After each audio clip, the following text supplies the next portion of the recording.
大家看到这个盒子了吗？首先呢，它是一个音乐盒，它底下可以上弦，可以响。同时呢，它也是一个雪茄盒，你知道怎么用吗？就是转上面的这个东西，它会打开，雪茄放在里面。多聪明，多漂亮的设计啊！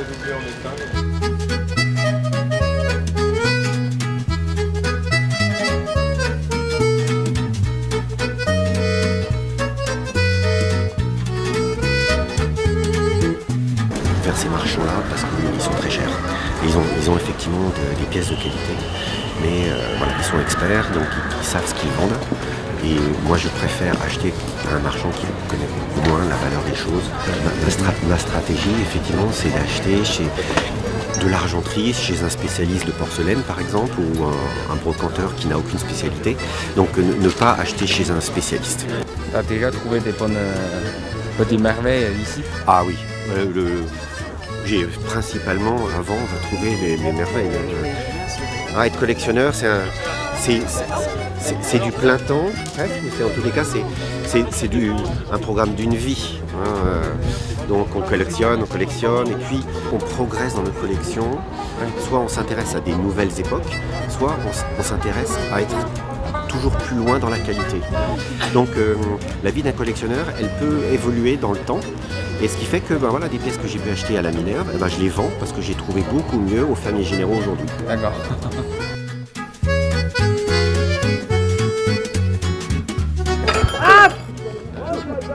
Voilà, ça arrive souvent. Quand c'est par terre, évidemment.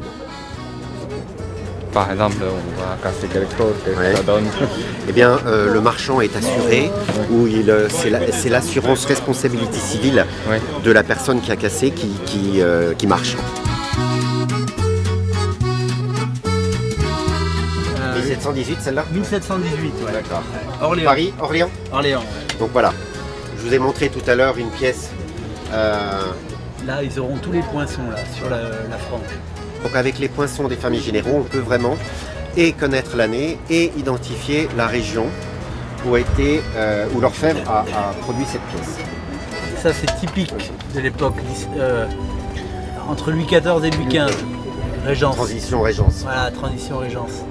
Elle est à 2900,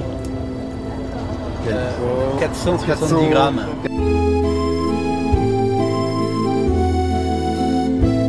Quand je pars aux puces de vendre, je prends mon sac. C'est un sac pour ordinateur, donc il est rembourré. Donc il est protecteur si je mets des pièces fragiles comme la porcelaine ou le cristal. Donc c'est très important d'avoir un sac protecteur. Et qu'est-ce que j'ai dans le sac? Dans le sac, j'ai une loupe qui me permet de visualiser les inscriptions très fines, très petites, comme les poinçons d'argenterie. C'est très important quand on veut s'assurer qu'une pièce a un intérêt, d'avoir une loupe. Évidemment, lorsque je veux acheter des pièces qui ont une taille avec des contraintes, ou je veux savoir si ça peut rentrer chez moi, j'ai toujours un mètre avec moi.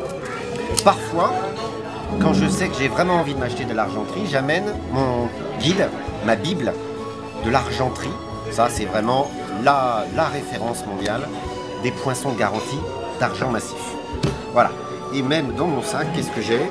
J'ai même des choses pour transporter ce que j'achète.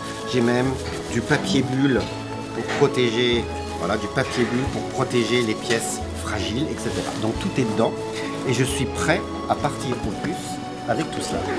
Voilà. Donc maintenant, je vais vous expliquer comment on peut reconnaître l'ancienneté des objets en argent, des pièces d'orfèvrerie. Les poinçons les plus anciens s'appellent les fermiers généraux, et ça, c'en est une pièce.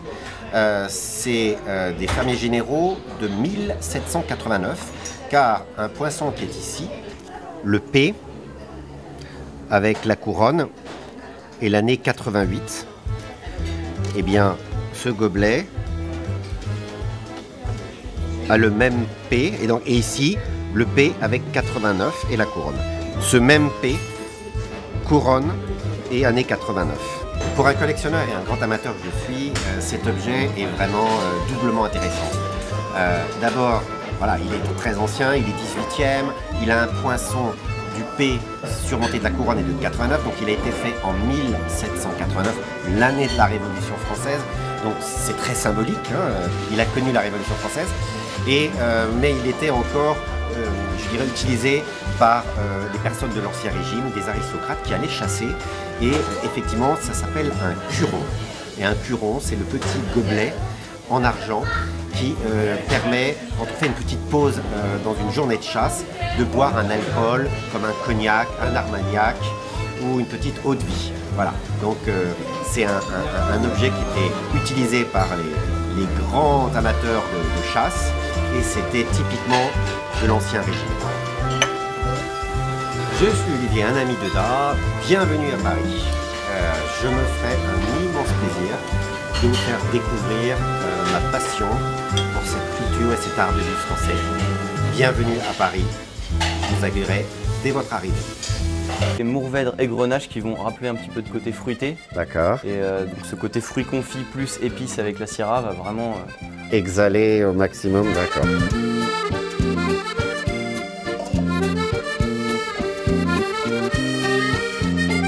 Alors c'est là où nous allons... Donc là le premier-né. Le premier-né.